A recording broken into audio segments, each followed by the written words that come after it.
أيها الذين آمنوا حق تقاته ولا تموتن إلا Mana bintang mata?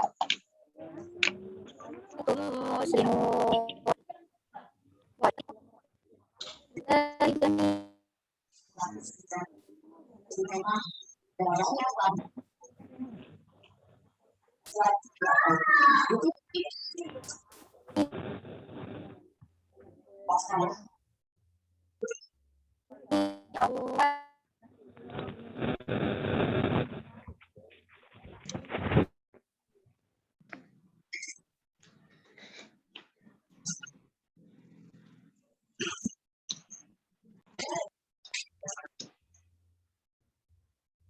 Ya, sebelum saya promosi itu, saya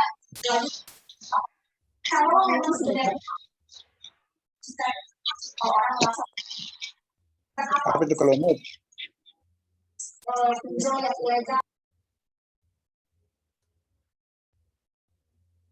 Sepertinya jaringannya Latifah kurang bagus ya. Terputus, Ya. Dok. Iya, mungkin Jaringan kurang bagus. lanjutkan ke Ibu Husna misalnya. Mungkin bisa dilanjutkan ke Ibu Husna. Ada Ibu Husna. Assalamualaikum warahmatullahi wabarakatuh. Waalaikumsalam warahmatullahi wabarakatuh. A'udzu billahi minasy syaithanir rajim. Bismillahirrahmanirrahim. Ya ayyuhan nasu u'budu rabbakumul ladzi khalaqakum walladzina min qablikum la'allakum tattaqun. Alladzi ja'ala lakumul arda firasyan was samaa'a binaa'a wa anzala minas samaa'i maa'an fa akhraja bihi minas samarat فأخرج به من الثمرات رزقا لكم فلا تجعلوا لله أندادا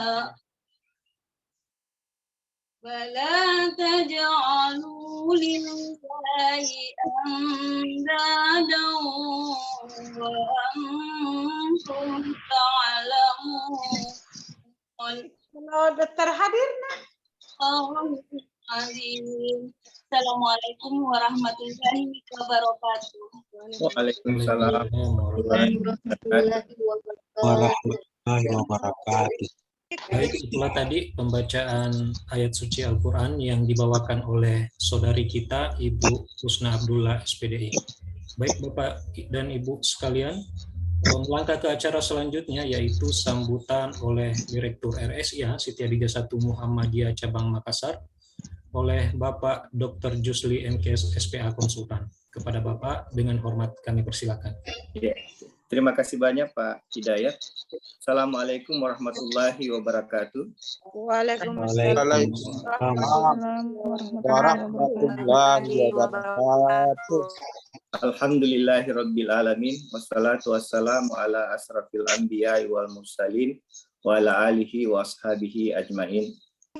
Yang saya hormati Bapak Ketua Pengurus Daerah Muhammadiyah Kota Makassar, ayahanda yang kami tuakan, Dr. Andes Haji Muhammad Nurdin Masih MPDI, sekaligus beliau sebagai penceramah kita pada malam hari ini.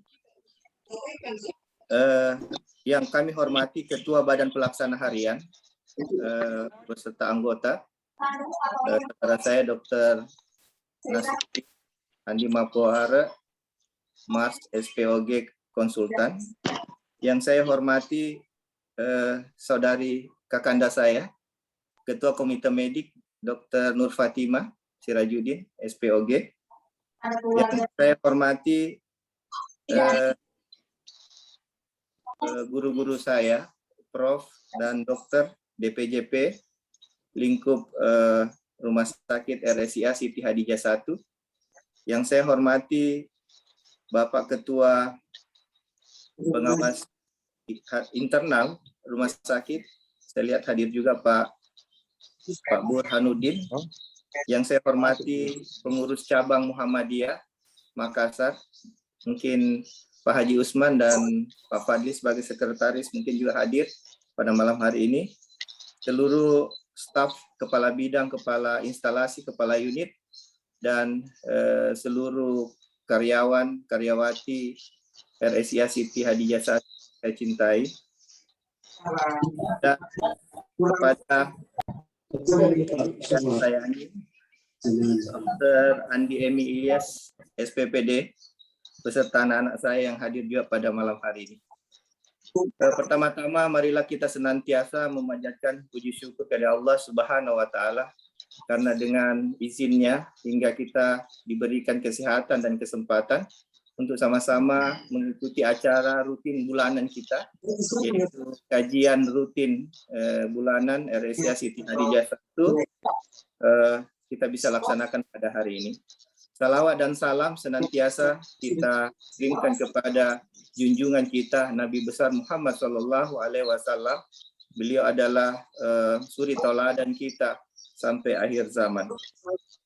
Pada kesempatan ini saya mengucapkan terima kasih yang sebesar-besarnya kepada orang tua kami, Bapak Dr. Andes Haji Muhammad Nurdin Masih, MPDI, sudah memberikan waktu dan berbagi ilmu, dan mungkin juga ada petua-petua kepada kami semua, keluarga besar RSIA Siti Hadijah 1. Pengajian ini sudah kami laksanakan yang kedua kalinya. Insya Allah setiap bulan akan kami laksanakan dengan tujuan untuk meningkatkan ketakwaan kita, kedekatan kita kepada Allah Subhanahu wa Ta'ala, kemudian mendekatkan kita kepada Al-Quran dan Sunnah Nabi, dan termasuk juga visi misi Muhammadiyah yang selalu bersama dengan RSIA Siti Hadijah 1. Kemudian yang kedua, pada bulan ini kami melihat kunjungan di RSIA Siti Hadijah 1 alhamdulillah meningkat, artinya masyarakat sudah kembali dengan kecintaan mereka kepada rumah sakit kita untuk berobat, ya, berkonsultasi tentang kesehatan mereka, dan alhamdulillah kami melihat juga kecenderungan dari insiden dari wabah COVID-19 ini sudah mulai menurun, sehingga pelayanan kita juga sudah mulai kembali stabil. Kami sudah rapat dengan kepala bidang dan kepala instalasi melihat progres pelayanan kita. Alhamdulillah dari bulan Agustus dan September ini mengalami peningkatan. Terutama saya lihat peningkatan yang agak besar itu di instalasi kamar operasi, itu peningkatan 38,9%. Begitu pula di rawat darurat, ya, kemudian juga rawat inap, kamar bayi juga sudah mengalami peningkatan. Ya, ini kita bersyukur karena dalam usia ke-59 tahun nanti, insya Allah bulan depan, RSIA Hadijah sudah memberikan bakti kepada masyarakat Sulawesi Selatan dan juga kepada kaum muslimin, khususnya masyarakat Muhammadiyah, untuk mempercayakan kesehatan mereka di rumah sakit yang kita cintai. Saya kira itu saja mungkin sambutan dari saya. Saya mengucapkan terima kasih kepada seluruh senior-senior saya dan seluruh warga besar RSIA Siti Hadijah 1 dan juga keluarga besar Muhammadiyah atas kehadirannya pada malam hari ini. Kita akan diberikan pencerahan dengan judul meningkatkan ketakwaan dan kepedulian kepada sesama. Jadi ada dua ini yang akan dibahas mengenai hubungan kita vertikal kepada Allah, dan kita tidak lupa visi kita sebagai kader-kader Muhammadiyah, warga Muhammadiyah untuk selalu peduli kepada sesama manusia. Saya kira sekian. Assalamualaikum warahmatullahi wabarakatuh. Waalaikumsalam Waalaikumsalam warahmatullahi wabarakatuh. Terima kasih, Dok. Itulah tadi sambutan yang disampaikan oleh Bapak Direktur RSI Siti Hadijah 1 Muhammadiyah Cabang Makassar. Baik Bapak Ibu sekalian, melangkah ke acara inti, yaitu ceramah atau tausiah yang insya Allah akan disampaikan oleh Ketua Pimpinan Daerah Muhammadiyah Kota Makassar, Ayahanda Bapak Ustaz Dr. Haji M. Nurdin Masih MPDI. Kepada Pak Ustaz, dengan hormat kami persilakan.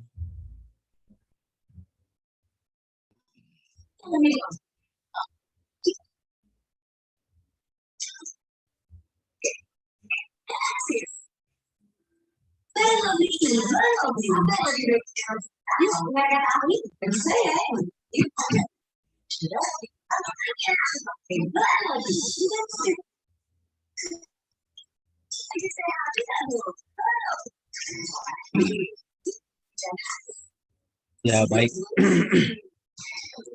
Bismillahirrahmanirrahim. Assalamualaikum warahmatullahi wabarakatuh. Waalaikumsalam warahmatullahi wabarakatuh. Hamdan wa syukran lillah. Wassalatu wassalamu ala asyrafil anbiya'i wal mursalin wa ala alihi wa sahbihi. Maaf bila ada gangguan.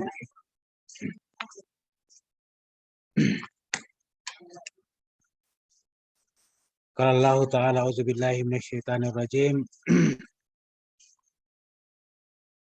Ya ayyuhalladzina amanu ittaqullaha haqqa tuqatih wa la tamutunna illa wa antum muslimun.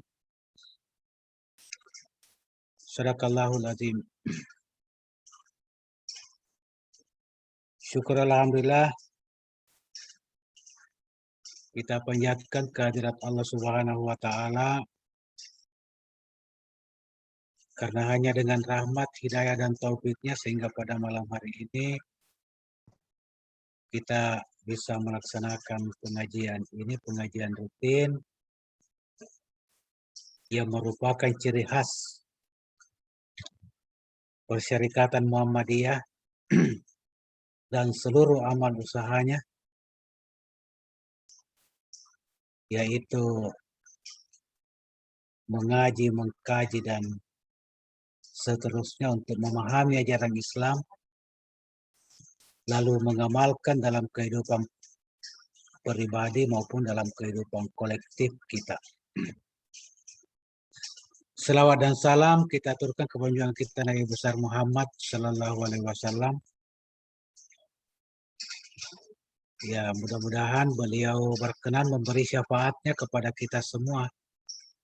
Pada hari tidak ada yang bisa memberi syafaat selain yang diizinkan Allah. Dan beliau adalah Nabi dan Rasul yang pertama kali diberi izin oleh Allah memberi syafaat kepada umatnya.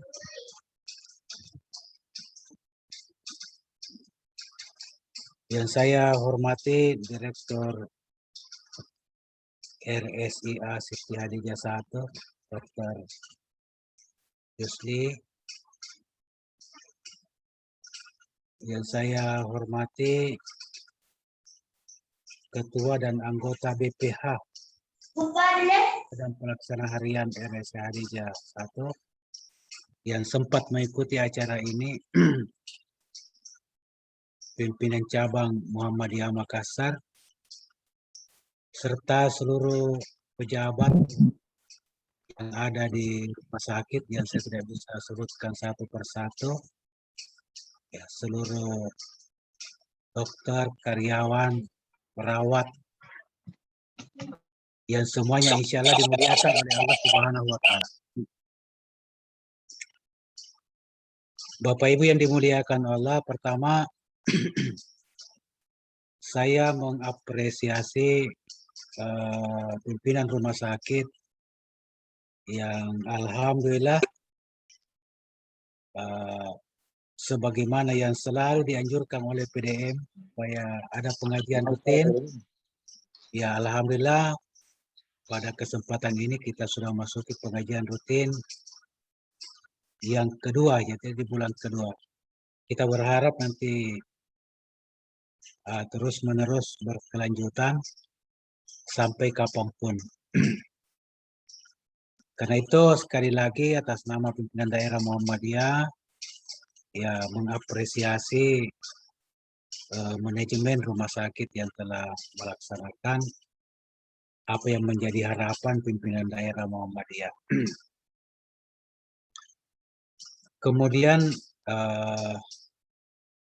pada kesempatan ini saya diberi amanah untuk menyampaikan materi yang berjudul meningkatkan ketakwaan dan kepedulian dengan sesama. Ya, saya kira ini memang tepat sekali karena seperti ayat yang dibacakan tadi, surat Ali Imran ayat 102, Allah Subhanahu wa Ta'ala memerintahkan kepada kita orang-orang mukmin, ya ayyuhalladzina amanu ittaqullaha haqqa tuqatih. Wahai orang-orang yang beriman, bertakwalah kepada Allah dengan sebenar-benarnya takwa. Kita ulangi, haqqa tuqatih. Ya, jadi perintah bertakwa bukan setengah-setengah. Tetapi perintah bertakwa sungguh-sungguh. Secara maksimal. Nah, karena itu kita harus berusaha memaksimalkan ketakwaan kita. Wala tamutunna illa wa antum muslimun, dan diingatkan kepada kita, jangan sampai kamu meninggal. Jangan sampai kamu mati padahal keislamanmu belum sempurna. Itulah sebabnya setiap hari Jumat khatib itu diwajibkan memperingatkan ini kepada umat Islam, kepada umat yang beriman. Ya ayyuhalladzina amanut taqullaha haqqa tuqatih wa la tamutunna illa wa antum muslimun.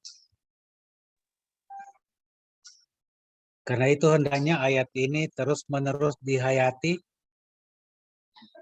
dan dievaluasi di dalam diri kita, apa kita betul-betul sudah bertakwa dengan sungguh-sungguh bertakwa. Bukan bertakwa asal jadi, tapi yang sungguh-sungguh. Ya mungkin minta tolong hostnya, ada suara yang masuk yang agak mengganggu. Jadi haqqa tuqatih.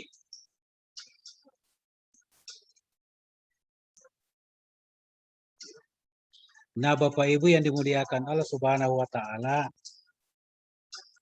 selanjutnya mari kita menyamakan persepsi tentang apa itu takwa, apa yang dimaksud haqqa tuqatih.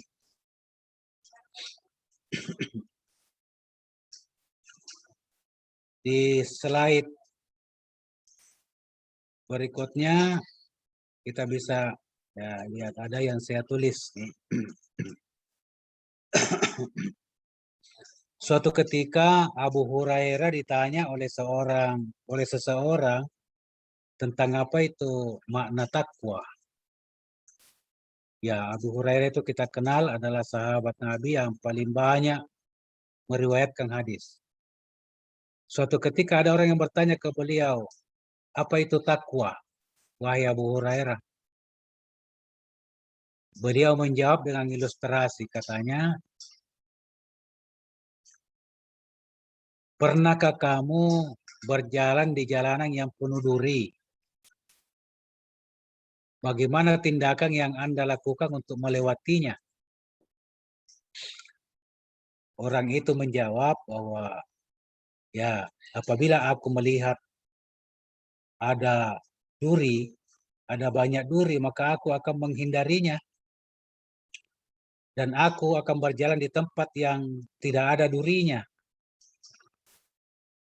Atau aku melangkahi duri-duri itu, atau aku mundur. Lalu Abu Hurairah segera menimpalinya, wah itulah dia takwa. Ya, jadi orang yang bertakwa itu kayak berjalan di jalanan yang banyak duri.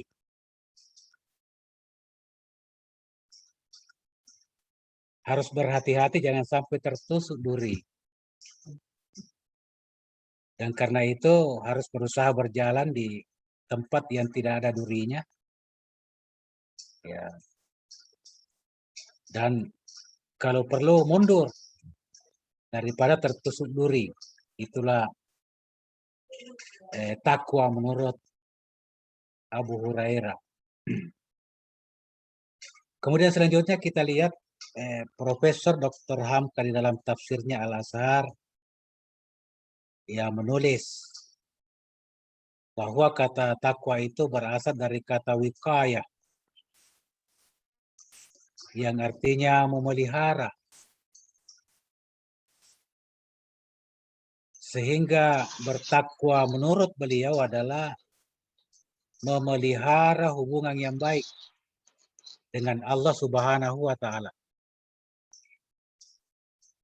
Memelihara diri jangan sampai terperosok pada hal-hal yang tidak diredai oleh Allah Subhanahu wa Ta'ala. Memelihara segala perintah Allah. Jangan sampai ada perintahnya yang dilalaikan atau tidak dilaksanakan dengan baik. Nah, karena itu menurut beliau, kata takwa itu tidak dapat diartikan semata takut kepada Allah.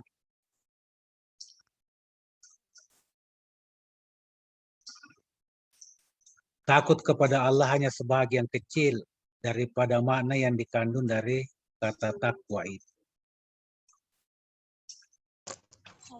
Nah, jadi inilah kira-kira suasana kebatinan yang harus diciptakan oleh orang-orang yang berusaha bertakwa. Karena itu,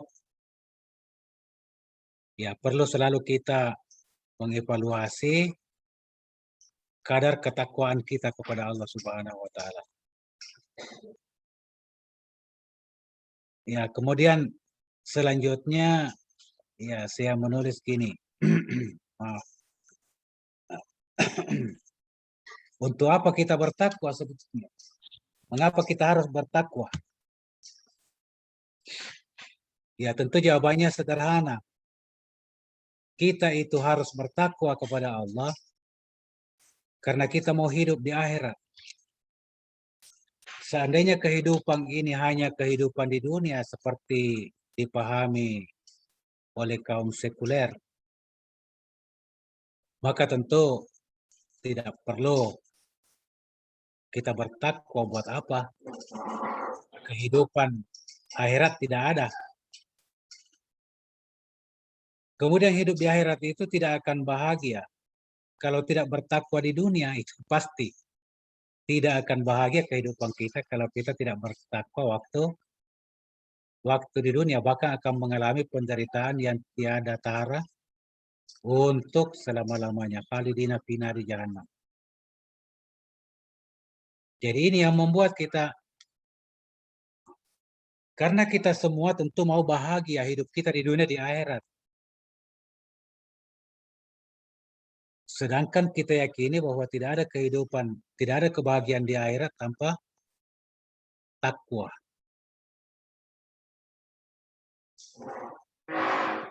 Kemudian Kalau kita perbandingkan kehidupan dunia dan kehidupan akhirat,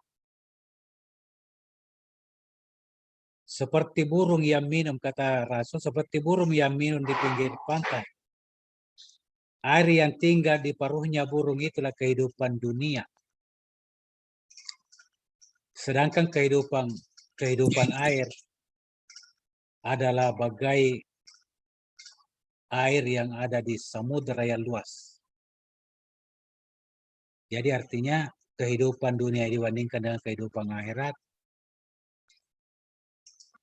tidak ada artinya sebetulnya. Tetapi dalam kenyataan, dalam kehidupan kita, ya barangkali kita sendiri, bahkan mungkin saya sendiri, jangan-jangan lebih banyak bekerja, lebih banyak berpikir untuk kehidupan dunia dibandingkan dengan kehidupan akhirat. Karena itu perlu kita saling mengingatkan, jangan sampai terjadi begitu. Kita betul-betul menganiaya diri kita kalau kita lebih banyak bekerja, lebih banyak berpikir untuk kehidupan dunia yang sementara lalu melupakan kehidupan akhirat. Oleh karena itu Allah memperingatkan kita, wa batagi bima atakallahu daral akhirah wala tansa nasibaka minad dunya wa ahsin kama ahsanallahu ilaik. Ya, Allah mengingatkan kita, wa batagi bima atakallah. Ya, tuntutlah atau gunakanlah apa yang diberikan Allah kepadamu. Ad-daral akhirata, untuk kehidupan di hari akhirat. Tetapi walatan sanasibaka minad dunia, jangan kamu melupakan nasibmu di dunia. Jadi sebetulnya Allah ingin mengatakan begini, maksimalkanlah usahamu untuk kehidupan akhirat. Di dunia itu sekedar bisa menegakkan tulang belakang untuk beribadah kepada Allah Subhanahu wa Ta'ala. Ya. Tetapi ya sifatnya manusia begitulah. Karena hanya melihat yang dekat, ya mata hati kadang-kadang tertutup oleh gemerlapan kehidupan dunia. Sehingga kita lupa. Jadi sekali lagi, mengapa kita harus bertakwa?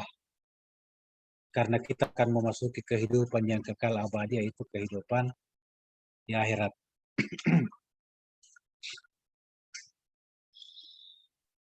Ya,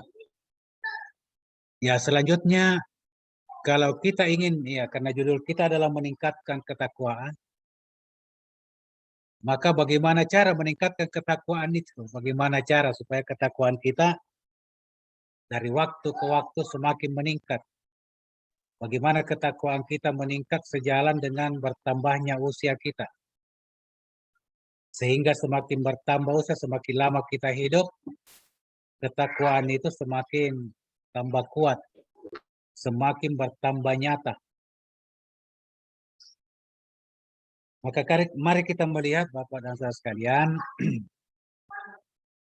ya, bahwa untuk meningkatkan ketakwaan kita kepada Allah, yang pertama dan sangat utama adalah memperbaiki salat. Ya, salat ini adalah tiangnya Islam. Jadi ini yang pertama. Salat diwajibkan kepada kita minimal 5 kali sehari semalam. Jadi itu salat yang minimal ada 5 kali.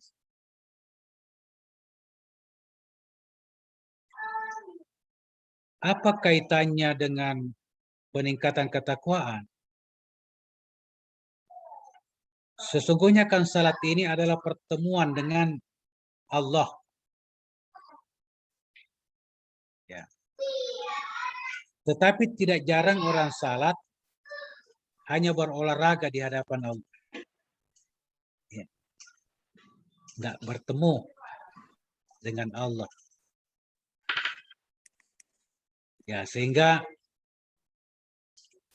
dengan demikian ini salat sebenarnya menjadi kunci untuk meningkatkan ketakwaan kita. Bagaimana memperbaiki salat? Ya, pertama saya kira kita memang harus belajar bagaimana memahami makna, gerakan, dan bacaan salat. Kita berdiri, apa maknanya? Kita ruku sujud, apa maknanya? Kita membaca bacaan-bacaan salat, apa makna semua yang kita baca itu? Saya kira yang pertama itu. Kalau kita tidak memahami makna, gerakan, dan bacaan salat, maka sulit untuk mewujudkan salat yang khusyuk. Padahal hanya salat yang khusyuk yang bisa mendekatkan kita kepada Allah Subhanahu wa Ta'ala. Ya, jadi intinya kita memperbaiki salat, pertama memperbaiki kehusyukannya. Kemudian memperbaiki tata cara pelaksanaannya.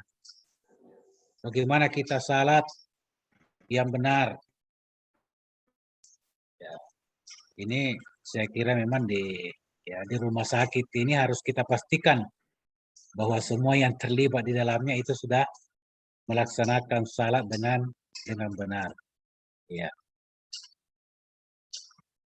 Bagaimana menjaga, memelihara waktu-waktu salat. Ya.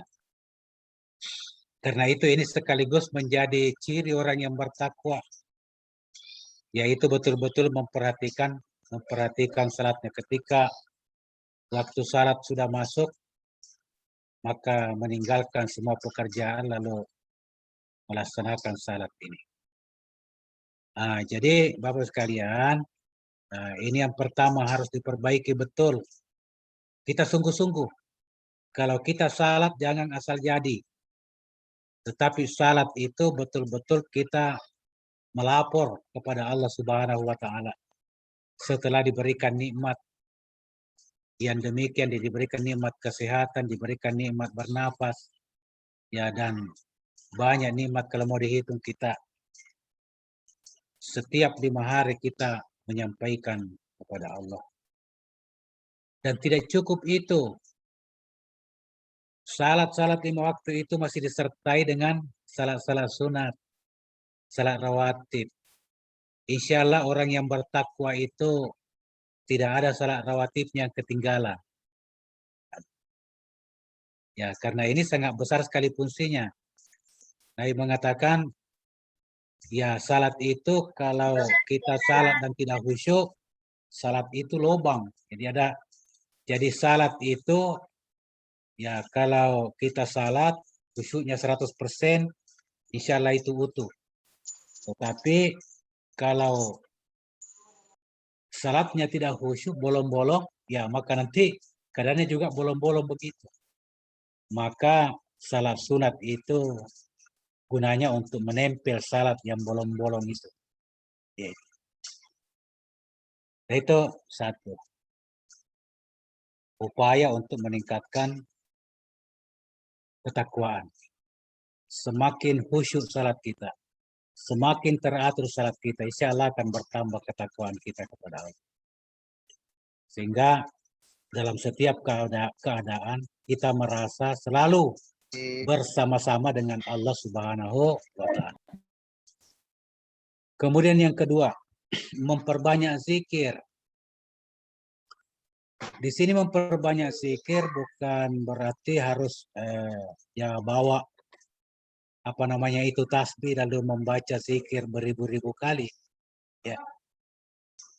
Ya, tetapi yang dimaksud berzikir di sini adalah banyak mengingat kepada Allah. Ingatlah kepada Allah dalam segala keadaan. Kita kan itu ketika mau mengerjakan pekerjaan, memulai pekerjaan, kita harus zikir dulu, ingat kepada Allah, baca basmalah. Setelah menyelesaikan pekerjaan, kita baca hamdalah. Ya. kita melakukan kesalahan, kekeliruan, ya kita istighfar kepada Allah. Dalam seluruh keadaan kita. Ya. Dan zikir itu tidak perlu diperdengarkan kepada orang lain, tetapi cukup kita. Karena apapun yang disuarakan hati kita didengar oleh Allah Subhanahu wa Ta'ala.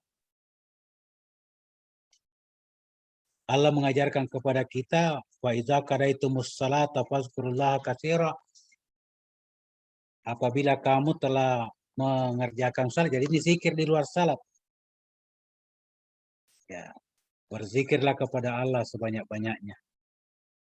Dengan berzikir kepada Allah, maka insya Allah kita akan selalu mendapat hidayah daripadanya dalam segala urusan kita. Yang ketiga adalah berusaha mengendalikan hawa nafsu. Ya, daripada diri kita ada hawa nafsu yang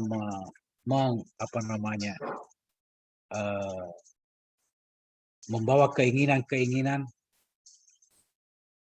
dan itu harus kita selalu berusaha bagaimana mengendalikan diri kita, nafsu kita, agar supaya selalu sesuai dengan yang dikehendaki oleh Allah Subhanahu wa Ta'ala. Itulah sebabnya ketika Rasulullah pulang dari perang Badar yang terkenal itu, beliau mengatakan, raja'na min jihadil asghari ila jihadil akbar. Kita ini telah kembali dari jihad yang besar, dari peperangan yang besar, yaitu perang Badar. Kemudian kita kembali kita kembali kata Rasulullah dari perang yang kecil. Ya, perang Badar itu dianggap perang yang kecil. Ila jihadil akbar, tapi kita menghadapi jihad yang besar. Lalu sahabat bertanya, ma jihadul akbar ya Rasulullah, apa itu jihad yang besar? Wahai Rasulullah, apakah masih ada peperangan lagi yang lebih hebat dari perang Badar ini? Rasulullah mengatakan, jihadun nafs. Ya, peperangan yang lebih besar itu adalah peperangan melawan hawa nafsu kita. Yang berikutnya, yang keempat, untuk meningkatkan atau upaya meningkatkan ketakwaan kita adalah banyak mentadaburi Al-Quran. Ya, saya kira bertahap saja. Pertama kita banyak dulu membaca Al-Quran. Sesudah banyak membaca Al-Quran, ya pelan-pelan kita memahami artinya, kalimat per kalimat, kata per kata. Kemudian sedikit demi sedikit mempelajari tafsirnya, makna yang terkandung di dalam kalimat-kalimat itu, sehingga kita lebih banyak memahami kandungan daripada Al-Quran. Ya. Jadi itu banyak mentadabburi Al-Quran. Banyak membaca saja tanpa memahami artinya itu sudah suatu perbuatan yang terpuji, apalagi berusaha memahami kandungan Al-Quran. Satu tujuannya inilah kita harus terus-menerus mengaji. Yaitu. Kemudian berikutnya, ya ini juga untuk meningkatkan ketakwaan kita, kita harus berlatih berinfak. Kita harus banyak berinfak. Mengapa banyak berinfak? Ya, manusia itu diciptakan oleh Allah sangat cinta kepada harta benda. Di dalam Al-Quran dikatakan,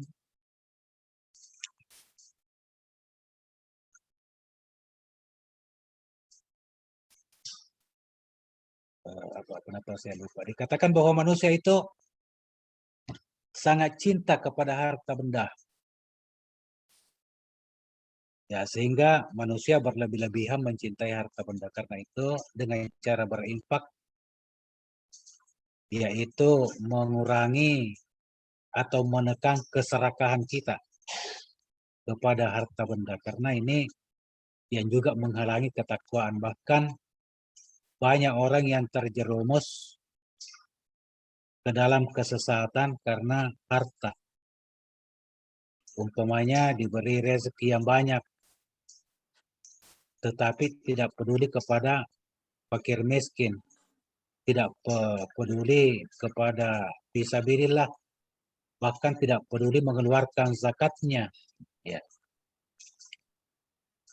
Nah, dengan demikian maka sulit mengembangkan ketakwaannya kepada Allah Subhanahu wa taala.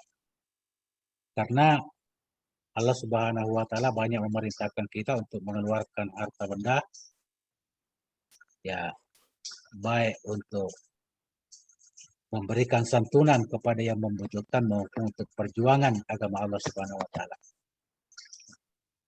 Yang selanjutnya untuk meningkatkan ketakwaan kita, banyak bersyukur. Agar kita banyak bersyukur, kita harus banyak berenung tentang nikmat yang diberikan oleh Allah Subhanahu wa taala kepada kita. Mari kita selalu merenungi bagaimana nikmat Allah yang diberikan kepada kita. Ya, mulai dari tubuh kita sendiri. Begitu banyaknya nikmat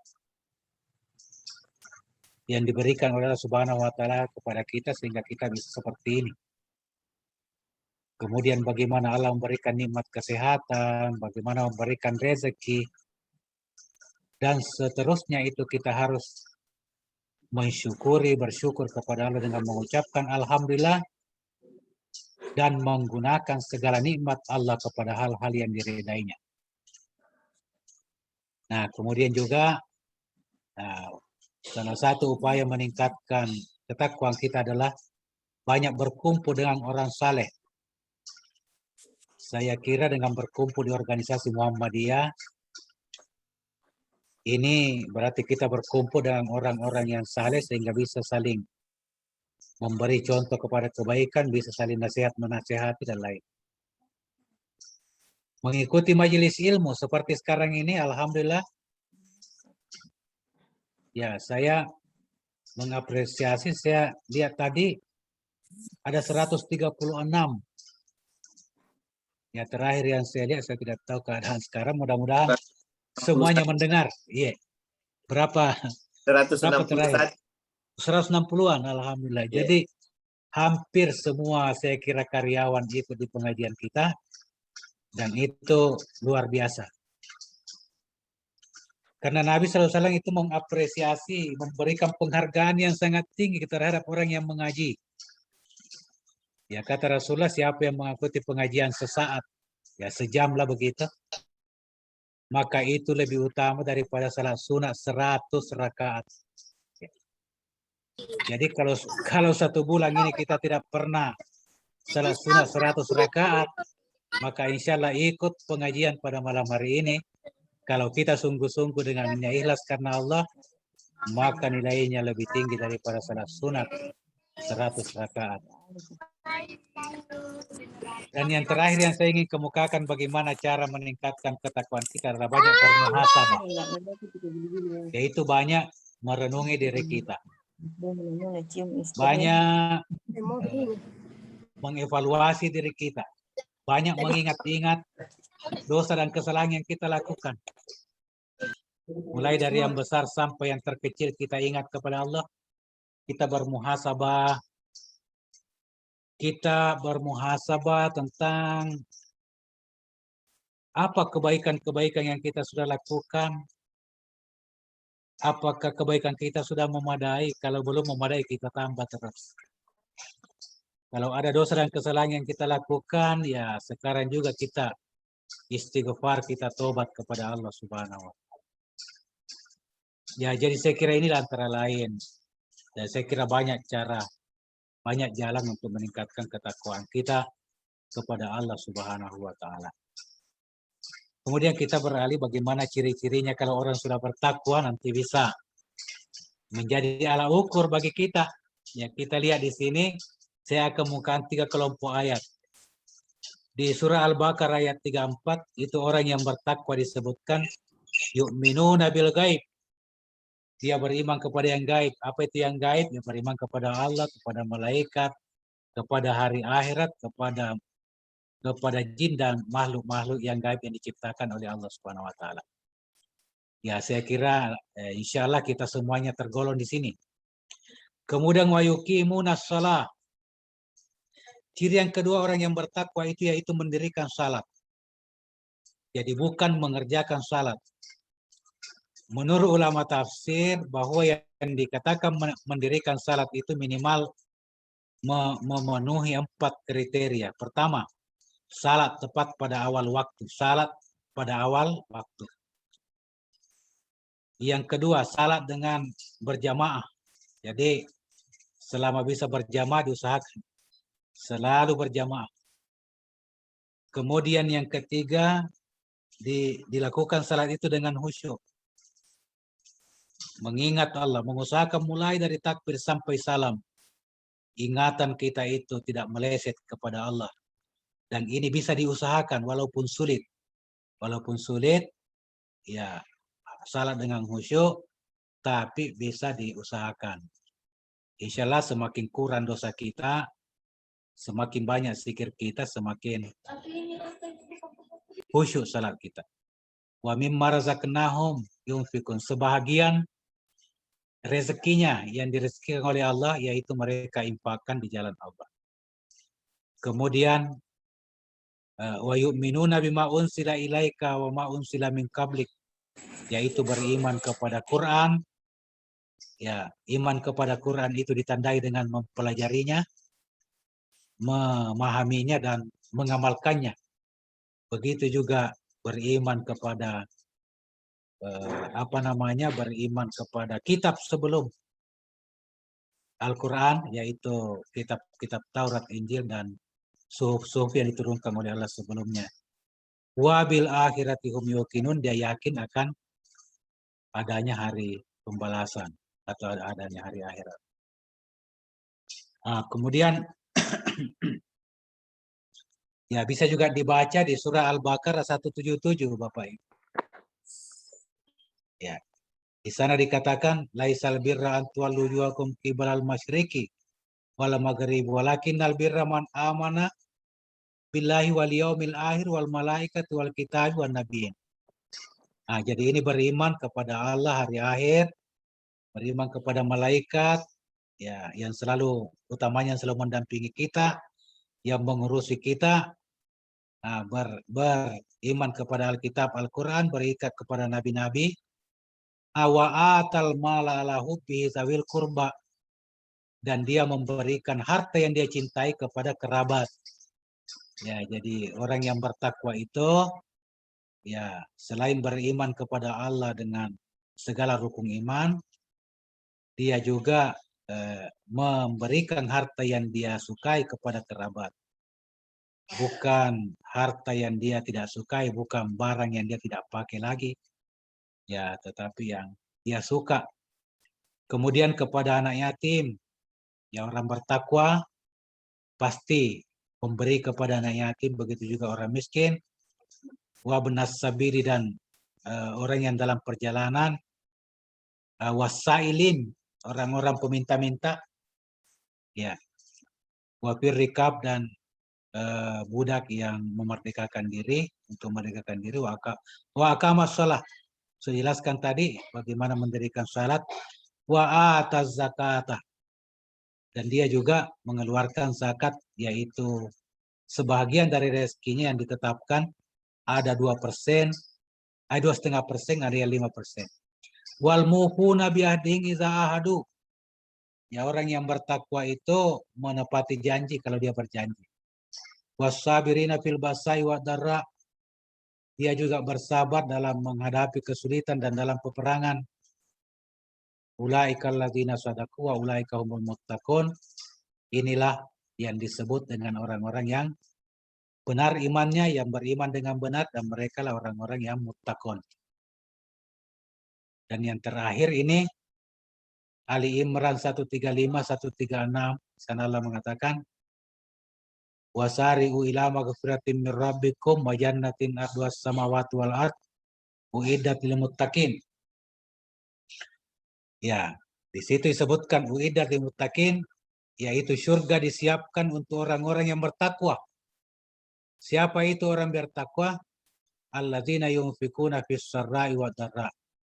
Mereka itu yang membelanjakan hartanya, menyedekahkan hartanya dalam keadaan sempit maupun dalam keadaan luang. Ya, jadi baik dia dalam keadaan miskin maupun dia di waktu kaya, maka dia tetap berinfak. Wal qadiminal gaida. Dan orang yang bertakwa itu yang disiapkan surga adalah yang mampu menahan marah. Jadi tidak suka marah-marah. Itu orang bertakwa itu pasti tidak suka marah-marah. Wal afina anin nas, dan suka memberi maaf kepada sesama manusia. Nah, yang demikian ini disebut juga orang muhsinin yang dicintai oleh Allah. Walladzina idza falu fahisyatan aw zalamu anfusahum zakarullah. Tanda orang yang bertakwa itu kalau dia berbuat fahisyah, kesalahan, berbuat maksiat, atau dia mendalimi dirinya, ya, lalu sadar bahwa dia berbuat salah, maka dia zakarullah, segera dia berzikir kepada Allah, wastaghfiru li dzunubihim, lalu dia istighfar terhadap dosa yang dia lakukan. Jadi orang yang bertakwa itu kalau berbuat salah tidak lama dia simpan, tetapi segera dia istighfar kepada Allah, dan dia berjanji, ya, walam yasirru ala ma falu wa hum ya'lamun, dan berjanji tidak akan mengulangi kesalahan yang sama. Jadi itu orang yang bertakwa. Sehingga kalau disimpulkan kira-kira begini, orang yang bertakwa itu adalah beriman dengan yang gaib. Dia menegakkan salat, berinfak di jalan Allah, peduli kerabat dan sesama, mengeluarkan zakat, menepati janji, sabar, tidak suka marah, pemaaf, serta segera bertobat kalau ada kesalahan. Ya, jadi ini saya kira patron semua untuk menguji bagaimana meningkatkan ketakwaan kita kepada Allah Subhanahu wa taala.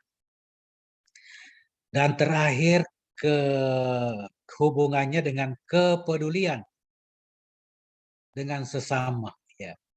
Jadi meningkatkan ketakwaan dan meningkatkan kepedulian kepada sesama. Saya kira kepedulian kepada sesama itu adalah salah satu buah daripada ketakwaan. Semakin kuat ketakwaan seseorang, semakin kuat kepada sesamanya. Semakin kuat kasih sayang. Semakin kuat kepedulian kepada sesamanya, sesama muslim.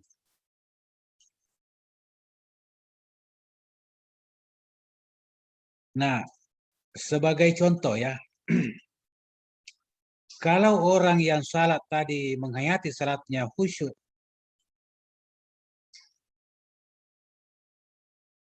dia menghayati baik-baik salatnya, maka pasti sesudah dia salat akan bertambah lagi kasih sayangnya kepada sesama. Karena apa? Di waktu baca Fatihah, suratul Fatihah, dia akan mendoakan sesamanya. Ya. Ketika kita membaca ihdinas siratal mustaqim, artinya tunjukilah kami jalan yang lurus. Itu berarti bukan hanya kita berdoa untuk diri kita. Kalau kita katakan tunjukilah kami jalan yang lurus, kami yang dimaksud siapa? Tentu saja kami sesama muslim. Jadi ketika kita baca ihdinas siratal mustaqim, artinya kita harus ingat semua muslim. Semua sesama muslim dimintakan petunjuk, dimintakan hidayah kepada Allah Subhanahu wa taala.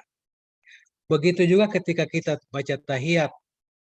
Ya, tahiyatun mubarakatus salawatut thayyibatullah, assalamu alayka ayuhan nabi. Kita baca assalamu alayna wa ala ibadillahi sholihin. Berikanlah keselamatan kepada kami dan semua hamba-hambamu yang saleh. Itu kita doakan.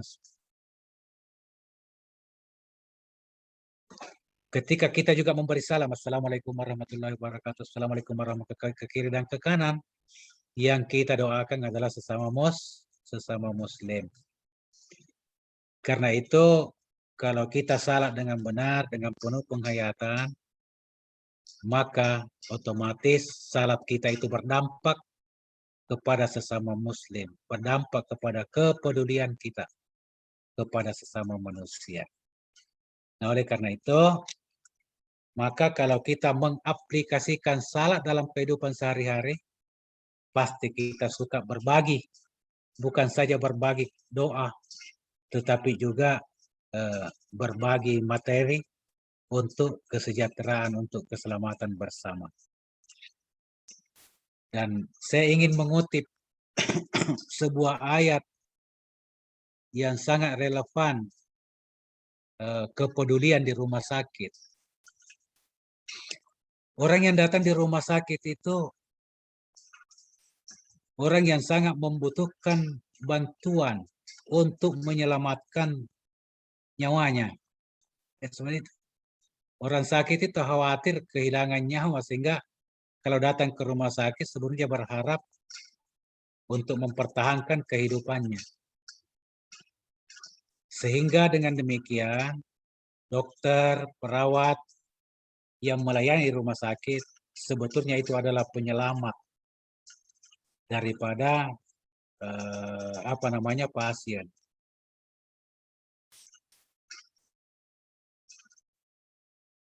Ya, di dalam ayat ini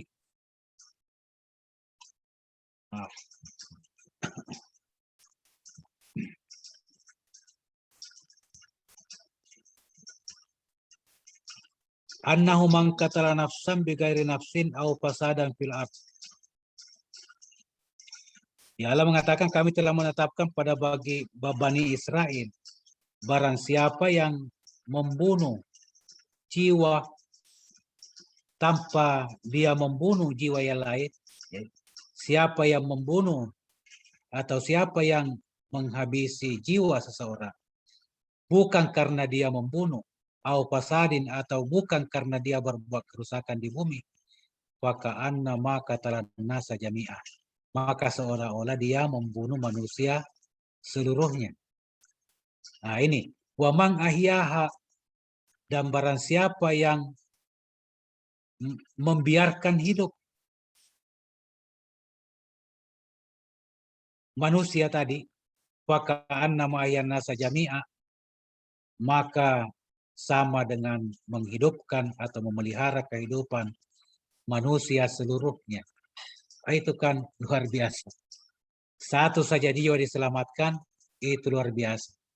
Ini para dokter, para perawat, ini puluhan, ratusan, bahkan ribuan jiwa yang terancam yang semuanya diselamatkan. Sehingga dengan demikian sisa niatnya mau diperbaiki. Nah, kita bekerja di rumah sakit, kira-kira niatnya untuk apa? Kalau hanya sekedar untuk menerima honor, menerima gaji, maka kita rugi. Nah, karena itu saya menghimbau pada malam hari ini, kita rubah niat kita. Kalau seandainya niatnya itu sekedar untuk pekerjaan, menutupi kebutuhan hidup, ya kita perbaiki niat kita bahwa kita bekerja sebagai ibadah kepada Allah Subhanahu wa Ta'ala. Pasien-pasien ini adalah hambanya Allah. Kalau kita selamatkan, kita tolong mereka, maka berarti kita menolong hamba-hamba Allah. Padahal Allah sudah berjanji, intan surullah yansurkum, kalau kau menolong hamba-hamba Allah, menolong Allah, ya, sebetulnya menolong hamba-hamba Allah, maka Allah yang akan menolong kamu. Jadi, ya yakinlah bahwa kalau kita ikhlas bekerja di rumah sakit untuk memberi pertolongan kepada orang yang sangat membutuhkan pertolongan, maka Allah Subhanahu wa Ta'ala pasti akan menolong kita. Tapi itu sekali lagi, mari kita perbaharui niat. Jadi setiap kali barangkali mau masuk kantor, mau ke rumah sakit, nanti diperbaiki niat bahwa saya sekarang pergi untuk beribadah dalam bentuk menolong hamba-hamba Allah Subhanahu wa Ta'ala yang sangat membutuhkan. Sehingga dengan demikian, insya Allah kehadiran kita di rumah sakit, mulai dari kita berangkat sampai pulang, semuanya bernilai ibadah di sisi Allah Subhanahu wa Ta'ala. Dan Allah berjanji bahwa yang beribadah kepadanya akan diberikan pahala di dunia, akan diberikan kesejahteraan di dunia, dan juga diberikan pahala di akhirat. Ini juga saya kutip sebuah hadis ya dari Rasulullah SAW yang mengatakan khairukum anfa'ukum linnas. Sebaik-baik di antara kalian adalah yang paling banyak manfaatnya kepada sesama manusia. Man nafasa am-mu'minin kurban min kurabid dunia. Siapa yang melepaskan beban sesama muslim, sesama mukmin dari beban dunia, nafasallahu lahu min kurabi yaumil qiyamah, maka Allah akan melepaskan bebannya pada hari kiamat. Ya, jadi ini luar biasa, ini ya pekerjaan hari-hari pada dokter, perawat, dan semua yang terlibat di rumah sakit, yaitu melepaskan, meringankan beban sesama manusia. Maka Allah berjanji akan meringankan beban kita pada hari kiamat. Oleh karena itu, ya sekali lagi, jadikanlah merawat pasien sebagai ibadah kepada Allah Subhanahu wa Ta'ala. Ya, saya kira itu mungkin ada waktu untuk tanya jawab lebih bagus. Saya akhiri sampai di sini. Billahi taufiq wa hidayah. Wassalamualaikum warahmatullahi wabarakatuh, dan saya kembalikan ke moderator. Waalaikumsalam.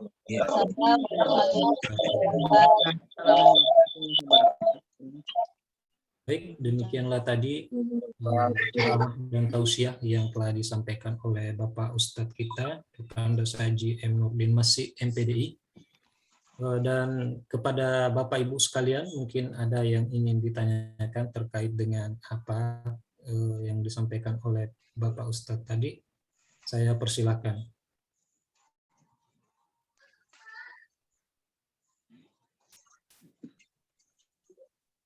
Assalamualaikum. Ya, silakan, Dok. Ya, izin Pak Ustadz, saya ingin menanyakan dua hal. Tolong disebutkan nama, Dok. Oh iya, saya Alamanda, saya tugas di IGD, bertugas di IGD sebagai dokter. Iya.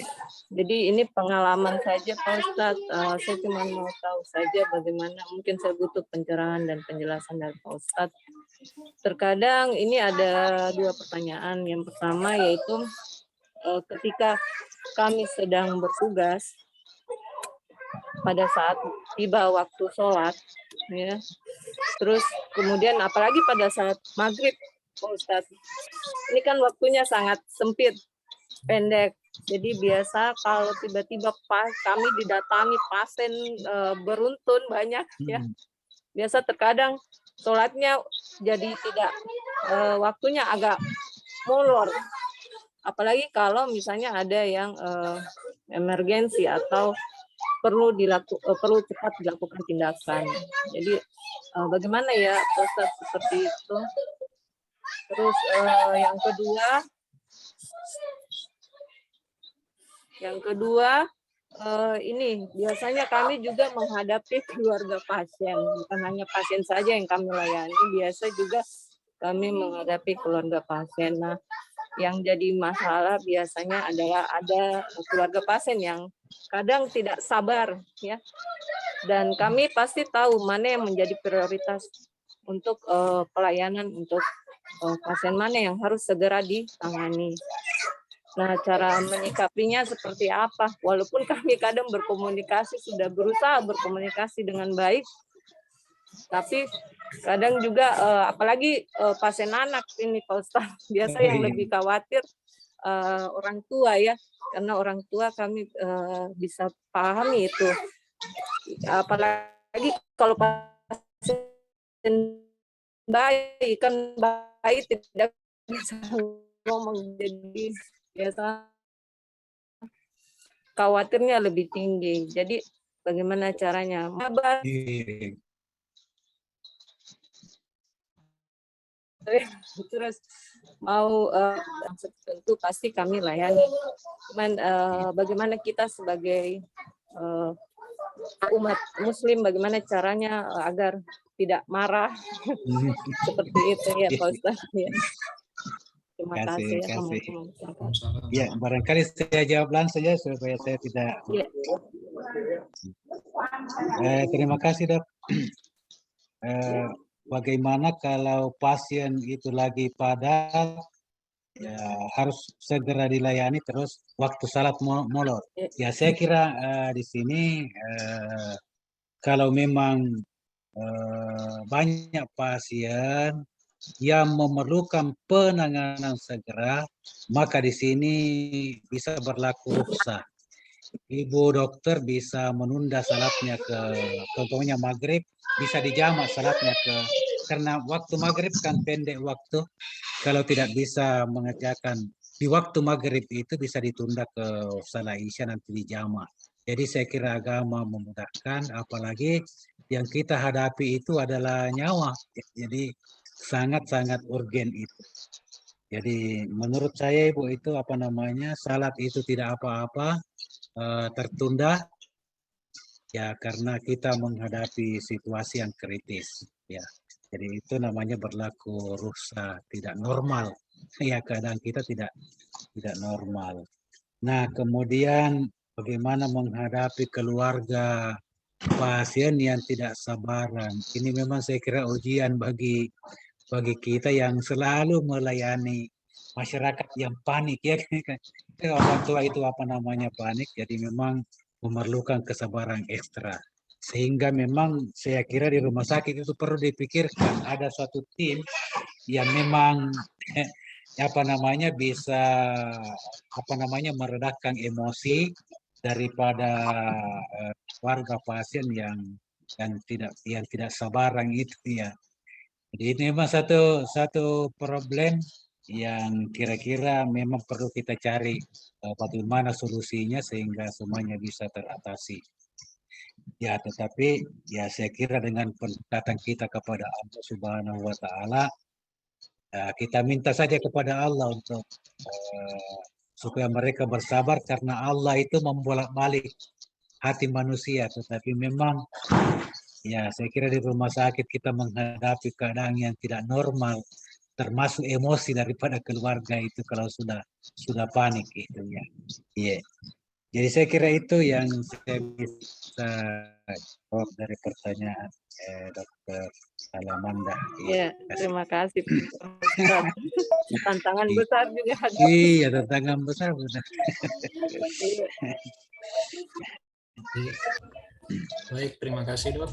Iya. Mungkin ada dari teman-teman lagi yang ingin memberikan pertanyaan terkait dengan tema yang disampaikan oleh Bapak Ustadz. Dari para karyawan, kepala instalasi. Assalamualaikum. Iya, silakan Bapak Senal. Ya, Assalamualaikum warahmatullahi wabarakatuh. Waalaikumsalam. Saya Senal dari bagian Humas dan Diklat. Pak siapa ini Pak? Tabe namanya Pak Sainal ya. Silakan. Sainal. Ya silakan Pak Sainal. Ya, mungkin butuh pencerahannya sedikit ini Ustaz. Kebetulan ini saya mau Tunggu dulu. Sini. Satu cara metode terkait menanamkan sikap ketakwaan atau kepedulian ke anak-anak sejak dini. Kebetulan sekarang kan anak-anak lebih berinteraksi ke gadget atau HP, ke YouTube apa dan sebagainya.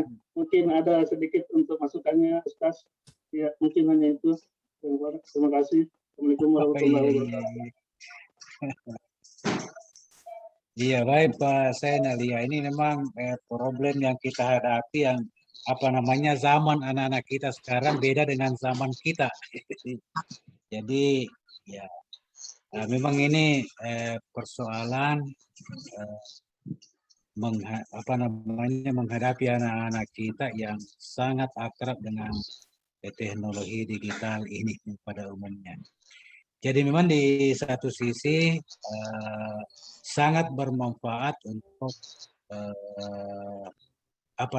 mendapatkan pengetahuan, tetapi di satu sisi juga ya jadi kita anggap saja bahwa gadget ini ibarat pisau di rumah ya, Pak.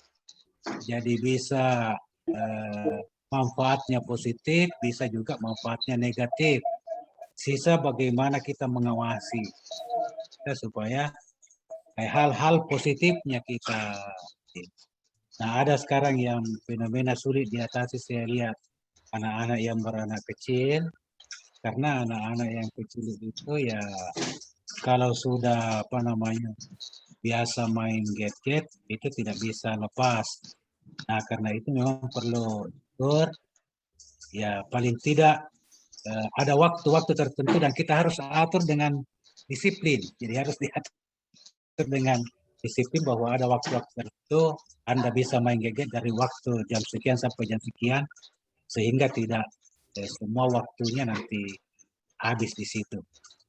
Dan itu saya kira memang memerlukan kerja ekstra kita, ya karena tetapi di samping ini kalau kita manfaatkan dari sini anak-anak kita bisa mendapatkan ilmu tanpa kita ajari. Jadi ada manfaatnya luar biasa, tetapi juga bisa faktor negatifnya. Ya ini saya kira salah satu tambahan ibadah, Pak.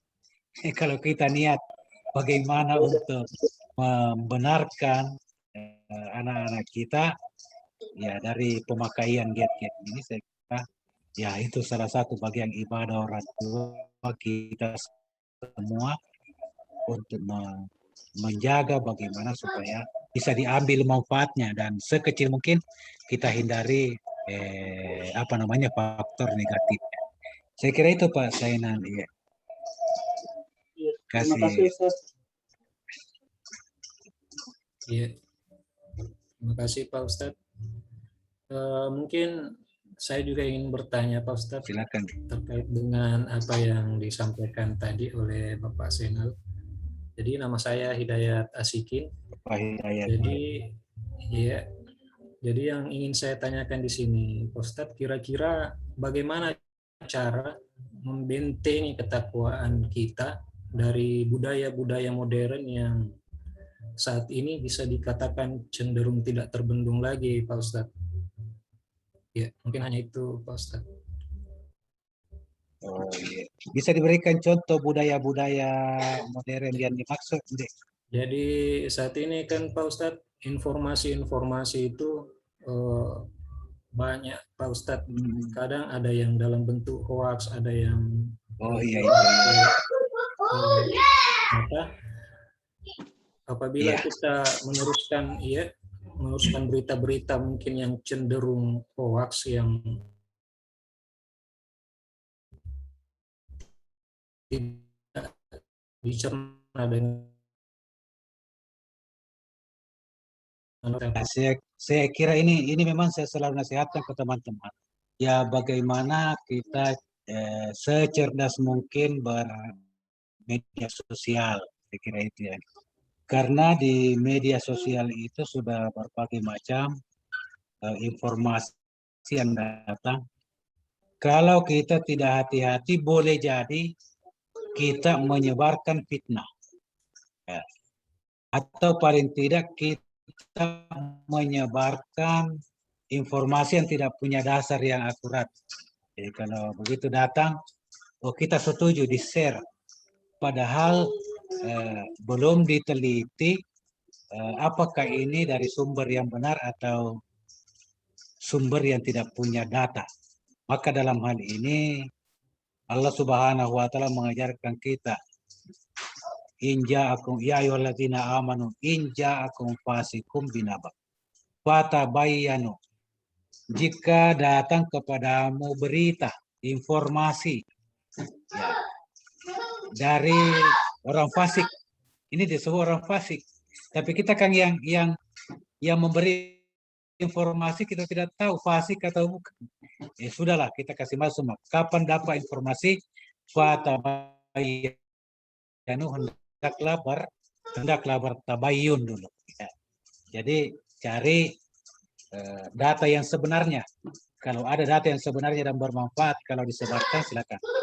Tetapi kalau itu tidak dan ternyata itu data yang tidak benar, informasi yang tidak benar, dan itu mendatangkan kerusakan, maka kalau kita menyebarkan, kita juga ikut berkolaborasi di dalamnya.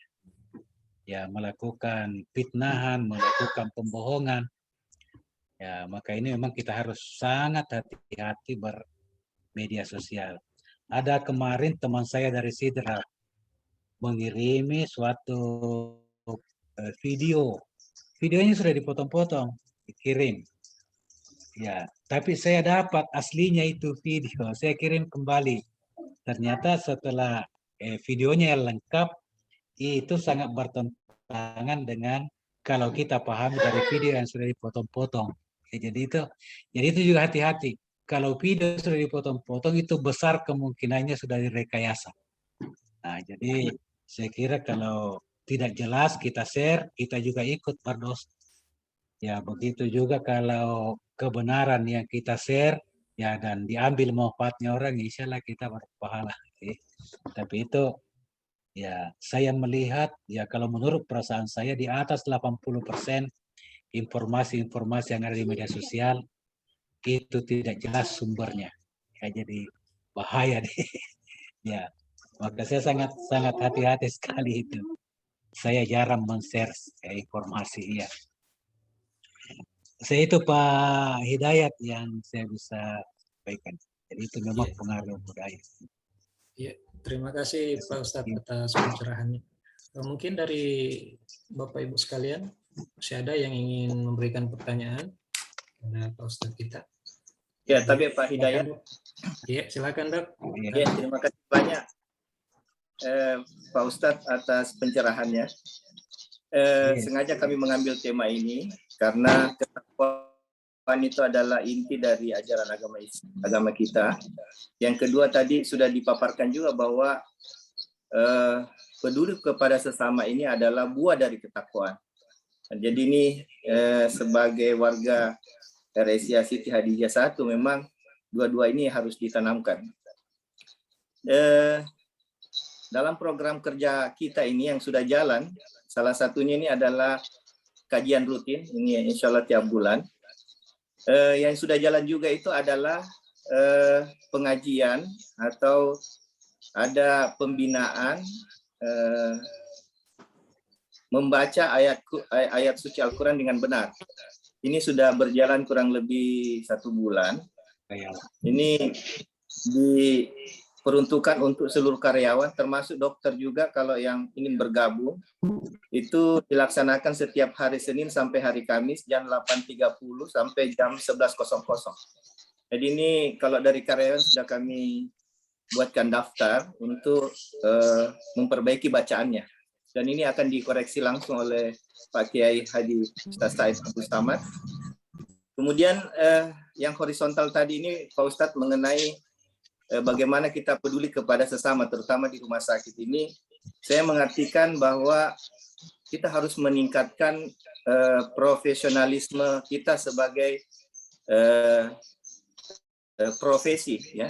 Profesi bisa sebagai dokter, bisa perawat, bisa juga bidan, bisa juga profesi lain non medis yang ada di rumah sakit. Jadi dengan meningkatkan mutu ini, kita juga sebenarnya juga sudah memberikan kepedulian yang lebih sesuai dengan kapasitas kita, profesionalisme kita. Yang ini yang harus betul-betul kita tingkatkan. Oleh karena itu sering berdiskusi sama Dr. Alamanda sebagai Kabid Yanmed, itu ada 2 hal yang harus kita jaga di rumah sakit ini. Pertama adalah keselamatan pasien safety. Ini yang selalu saya ingatkan supaya bagaimana saudara-saudara kita yang berobat di rumah sakit ini betul-betul safe, ya, betul-betul aman. Jangan sampai mereka sudah sakit, tetapi kita tidak profesional ya dalam melaksanakan profesi kita, sehingga kita menambah sakit mereka atau bahkan mungkin kecacatannya. Ini yang saya sampaikan. Yang kedua itu adalah meningkatkan standar mutu pelayanan. Ya, ini ada dua ini yang sering kami diskusikan. Jadi saya spesifik ini sudah supaya setiap orang di rumah sakit dengan niat untuk dengan ikhlas membantu sesama, karena ini bagian dari ketakwaan, itu harus bersungguh-sungguh untuk meningkatkan profesionalismenya dalam bidangnya masing-masing, profesinya masing-masing. Jadi itu mungkin pandangan saya mengenai kepedulian kepada sesama. Mungkin minta masukan atau pencerahan pandangan Pak Ustadz mengenai kepedulian dalam hal profesionalisme ini. Saya minta pandangan Pak Ustadz.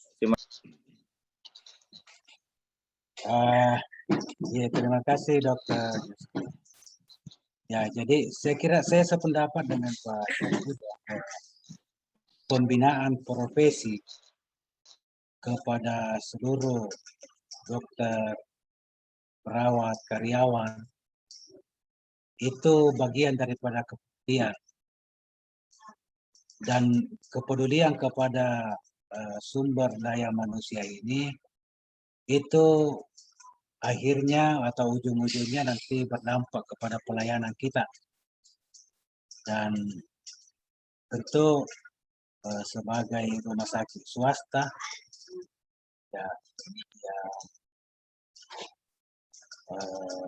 harus bersaing dengan banyak pihak, maka sangat diperlukan keprofesionalan kita di dalam memberikan pelayanan. Nah, sehingga ya seperti tadi yang dikatakan dokter, keselamatan pasien harus betul-betul dijaga, jangan sampai ada pelayanan yang kurang maksimal. Ya, jadi kan prinsipnya kita bagaimana memberi kepuasan kepada semua yang dilayani. Nah, sehingga memang pembinaan profesionalisme, bahkan menurut saya profesionalisme atau keahlian tenaga-tenaga kita itu harus kita berusaha mengatasi rumah sakit yang lain. Jadi kita harus lebih profesional, kita harus lebih teratur. Ya, karena di samping memberi pelayanan kepada masyarakat, kita juga punya misi dakwah. Ya, sehingga dengan demikian semua yang berada di lingkungan rumah sakit itu melaksanakan ya ketakwaannya itu tadi, melaksanakan ajaran Islam dengan sebaik-baiknya di dalam melayani, juga keahliannya terus-menerus meningkat. Karena Allah kan berjanji kalau meningkat pengetahuan kita, maka Allah juga meningkatkan derajat kita. Jadi saya kira ya saya sangat bersyukur dari program-program yang dikemukakan tadi Pak Dr. Jusli. Saya berharap rumah sakit kita akan terus mengalami kemajuan. Jadi saya kira silakan saya berdiskusi, ya bermitra dengan ya lembaga-lembaga yang seprofesi dengan kita untuk terus-menerus meningkatkan kualitas daripada pelayanan kita, kualitas manajemen kita. Saya kira itu dan saya kira di bawah kepemimpinan Dr. Jusli, ya mudah-mudahan rumah sakit kita ini semakin berkembang dan bisa menjadi rumah sakit terkemuka di Sulawesi Selatan. Saya kira itu visi kita, Dok, ke depan. Insyaallah harapan Muhammadiyah Kota Makassar ini di bidang kesehatan ada di rumah sakit Siti Hadijah ini. Ya, saya kira itu yang saya bisa sampaikan, Dok. Ya, terima kasih banyak, Pak Ustadz. Kasih. Ya, baik. Terima kasih banyak Pak Ustadz. Terima kasih Dok atas pertanyaannya. Mungkin ada lagi yang ingin memberikan pertanyaan? Kami persilakan. Ya, saya Pak Hidayat. Iya, silakan Ibu Fitri. Ya, Assalamualaikum warahmatullahi wabarakatuh. Waalaikumsalam.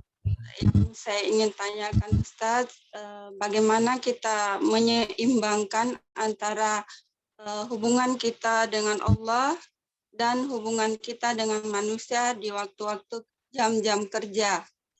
Misalnya Ustadz, kita lagi sudah masuk sholat, karena kita bergantian sholat, bagaimana Ustadz? Kadang di dalam pelaksanaan sholat itu, apakah kita, karena kita bergantian, apakah kita hanya menjalankan yang wajib saja, sedangkan yang sunnah-sunnah itu nanti di luar jam kerja, atau karena mengingat ada teman kita yang lain yang menggantikan pekerjaan kita pada waktu kita sholat, atau bagaimana Ustadz dalam hal ini? Terima kasih. Oh iya, terima kasih Ibu Fitri. Ya, jadi kembali lagi menyeimbangkan hubungan dengan Allah dan ya pekerjaan kita ya. Jadi kalau seperti keadaan yang disebutkan Ibu Fitri tadi, ya saya kira itu tidak mengapa. Karena insya Allah merawat pasien lebih tinggi pahalanya daripada salat sunat. Ya kalau memang waktu sempit. Tapi kalau bisa dua-duanya alhamdulillah. Kita lakukan salat sunat, kita juga bisa mengatur pembagian waktu dengan teman-teman yang lain. Tetapi kalau tidak sempat melakukan itu hanya yang wajib saja, maka insya Allah saya ulangi lagi, merawat pasien itu juga lebih tinggi pahalanya daripada sekedar salat sunat ya. Nah, jadi saya kira Ibu, agama ini memberikan keringanan kepada kita sehingga semuanya bisa berjalan dengan baik. Ya, jadi ya sesudah itu mungkin sesudah kita salat, tidak sempat salat sunat, ya kita banyak berzikirlah sambil merawat pasien, mungkin kita masih bisa zikir-zikir subhanallah walhamdulillah wala ilaha illallah dan seterusnya ya, sehingga dengan demikian tidak mengurangi nilai ibadah kita kepada Allah Subhanahu wa taala. Ya. Mungkin itu Ibu Fitri, silakan. Iya. Terima kasih Ustaz. Terima kasih. Baik, terima kasih Pak Ustadz. Iya. Jadi mungkin pertanyaan dari Ibu Fitri tadi sekaligus sebagai penutup rangkaian kegiatan kita pada malam hari ini. Kami ucapkan terima kasih yang sebesar-besarnya kepada Bapak Ketua Pimpinan Daerah Muhammadiyah Kota Makassar, Bapak Ustadz Dr. Andos Haji M. Nurdin Masih MPDI, atas ilmu dan pencerahan petua yang diberikan kepada kita semua. Insya Allah akan menjadi pedoman hidup bagi kita semua, keluarga besar RSIA Siti Hadijah 1 Muhammadiyah Cabang Makassar. Begitupun kepada Bapak Ketua BPH dan Bapak Direktur RSIA Siti Hadijah 1 Muhammadiyah Cabang Makassar yang telah hadir di tengah-tengah kesibukannya masing-masing. Dan juga di sini ada Dr. Haji Nur Fatimah Sirajuddin SPOG Konsultan dan Dr. Haji Nur Rahma SPOG Konsultan. Terima kasih Dok telah hadir di tengah-tengah kesibukannya masing-masing, dan juga para DPJP yang telah hadir. Ya. Dan juga kepada para karyawan dan seluruh panitia yang telah bekerja keras mempersiapkan kegiatan ini, kami ucapkan banyak terima kasih. Saya Hidayat Asikin mohon pamit undur diri. Marilah kita tutup acara pengajian pada malam hari ini dengan mengucapkan hamdalah. Alhamdulillah. Alhamdulillah.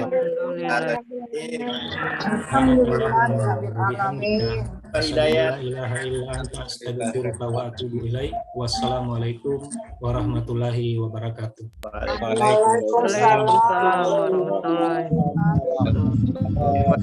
Ya Pak Nurdin. Iya. kasih dok. Terima kasih dok. Pencerahan ini bisa kita pahami nih mengenai terutama ketakwaan tadi dengan mudah kita pahami. Ya, Mudah-mudahan dok ya. ya. Ya. Insya Allah mungkin bulan depan kebetulan kami juga akan mempersiapkan ulang tahun RSIA ke-59. Oh ya alhamdulillah. Oh, sudah Saya rencana untuk pengajian bulan depan ini menghadirkan salah satu kader Muhammadiyah kita di BPJS. Beliau ada direktur Dokter Afdal. Afdal. Oh ya Iya, alhamdulillah. Dokter Afdal. Oh iya. Saya mau menghubungi beliau. Oh iya.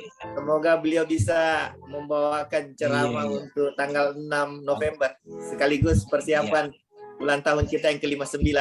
Saya kira Iya. banyak kader-kader kita yang bergerak di bidang kesehatan itu bisa didekatkan semua, memberikan kontribusi kepada Iya, ya Dokter Afdal. Dokter Afdal ya. Assalamualaikum Ustaz. Waalaikumsalam. Warahmatullahi wabarakatuh. Ini Ustaz. Barakallah. Barakallah. Dokter Nas. Oh Dokter Nas. Oh, Assalamualaikum.